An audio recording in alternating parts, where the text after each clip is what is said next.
குட்டி ஸ்டோரி ஒன்று சொல்றேன். குட்டி ஸ்டோரி பட் பெரிய லெசன். என் ஃப்ரெண்டு வந்து ஒரு கேட்டரிங் பிஸ்னஸ் பண்ணிட்டு இருந்தான். அவன் என்கிட்ட வந்து டேய் நான் ஒரு ஆர்டர் எடுத்தேன், அதுக்கான பொருள் ஸ்டாக்கு எல்லாமே நான் வச்சிருந்தேன். திடீர்னு அந்த ஃபங்க்ஷன் நெருங்குற நேரத்தில் எனக்கு ஒரு இன்ஸ்பெக்ஷன் வந்துச்சு.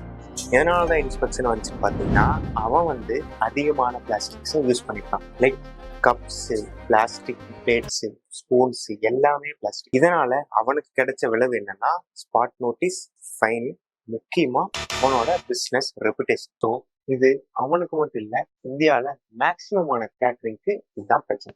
இந்தியாவில் 2022 இருக்கு இது வரைக்கும் 19 சிங்கிள் யூஸ் பிளாஸ்டிக்கை பேன் பண்ணிட்டாங்க.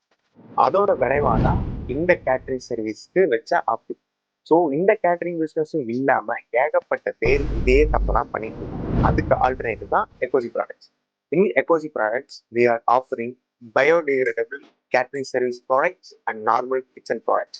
லைக் உங்களுக்கு பாக்குமட்ட தட்டு, எல்லதொன்ன இந்த மாதிரி பயோடிகிரேடபிள் ப்ராடக்ட்ஸ் தான் நாங்கள் சேல் பண்ணிருக்கோம். பிளாஸ்டிக் யூஸ் பண்றது பெஸ்டா, பயோடிகிரேடபிள் யூஸ் பண்றது பெஸ்டா?